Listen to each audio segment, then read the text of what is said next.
Business Flo is waiting in the wings. She's talking about what's in the newspapers. Lots of focus on that triple suicide attack that we've been telling you about in Saudi Arabia, hitting 3 cities across the kingdom right as Ramadan begins to wrap up, Flo. That's right. It's a top story around the world. Let's start with the Wall Street Journal.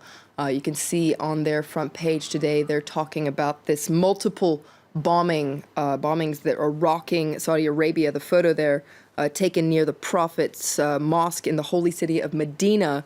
Now, as you can imagine, Saudi papers are paying very close attention to this. There are no immediate claims of responsibility, but the attacks bear all the hallmarks of the Islamic State group. Now, this paper, this is Okaz, so a Saudi paper, it really lashes out against the attackers, especially because it happens to be the end of Ramadan. Eid is going to be celebrated in many parts of the world starting today. Excuse me.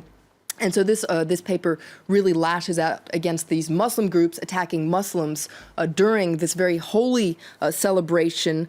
These attackers have no faith. They have no brains. They are not real believers, says Okaz. So as you say, a lot of Muslims celebrating Eid. You found a piece as well, which is calling on Muslims to really, really celebrate this year. That's right. This is from another Saudi paper, Al Riyadh, that says, as tough as this year is, and a lot of people are sad, a lot of people are mourning, a lot of people are terrified, Al Riyadh calls on Muslims to do their best to try and be happy as Ramadan comes to an end. The celebration of Eid is an occasion to spend time with your friends, with your loved ones, and to celebrate life despite the terrible time that the region is going through. Yeah, attacks attributed to the Islamic State group. They've really multiplied, haven't they, in recent days? That's right. This past week we had Istanbul, Dhaka, Baghdad, and now Saudi Arabia. Lots of papers are focusing on just what the strategy for the Islamic State group is. Of course, some of these attacks have not yet been acclaimed by the group, but a lot of people say this is the group that's carrying them out.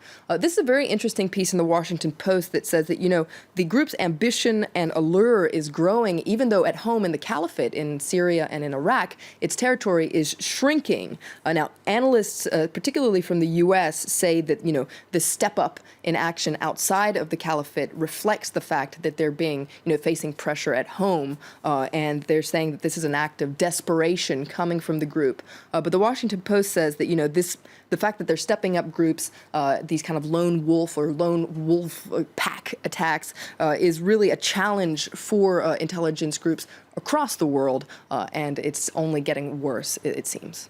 And the terrorist attacks also drawing widespread condemnation across the Arabic press. Flo's pulled out some cartoons. That's right. Let's start with a cartoon in Al-Had. That's a Jordanian paper. What you can see in this cartoon here is a suicide bomber. You can see in his head there's nothing except for a shoe. Now, that is a really strong image because shoes are a symbol of dirt and degradation in the Arab world. Now, lots of papers across the region are continuing to mourn the victims of the Baghdad attack. What you can see here is actually the word Baghdad written in Arabic, except for one of the letters here has been replaced with a bomb. This is a cartoon from Al-Watan, a Saudi paper. And just one more cartoon. This is from Al-Quds. That's a pan-Arab paper based in London. You can see here showing this Iraqi man mourning the flag of Iraq there. And the red from the flag is a pool of blood. Of course, a 3-day mourning period has been declared starting yesterday in Iraq.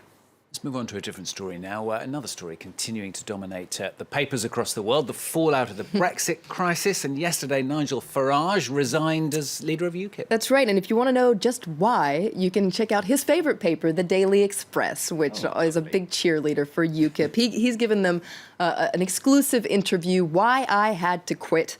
He mentions death threats, personal problems.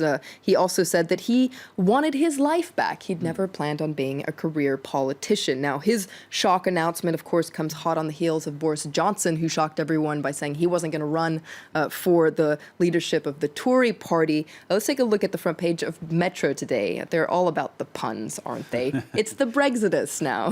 Farage joins Boris in quitting. Is this what what they meant by Project Leave, to just leave their ambitions. It seems like another rat has jumped the sinking Brexit ship. That's what you can see in a cartoon in China Daily, actually. You can see here, this is Boris Johnson stepping off this sinking ship. On second thought, I don't want to be the captain of this ship anymore. Of course, he has an axe there in his hand. Seems like he created the mess. And in fact, that is something that's coming out a lot in the press, is that a lot of these people think that these politicians are leaving the UK to deal with a mess that they created. Lots of papers as well analysing what on earth's going to happen to UKIP now that Farage has gone. That's right. Interesting editorial in The Guardian today that says that, UKIP is actually poised to be a powerful force in politics if things continue to go the way they are. So they're saying that Nigel Farage might be an unserious man, but this is a serious party. And now, as for Farage's legacy, check out this article in The Independent and this cartoon that goes along with it. You can see his trademark pint here and a cigarette butt there as he dribbles into the gutter there. Not a very nice picture of Nigel Farage, but very interesting look at what he has done to British politics. And you can see here the Tories that are divided over, just what will happen to EU citizens if the Brexit goes into place. So his politics have really, been contagious for Tory politics as well.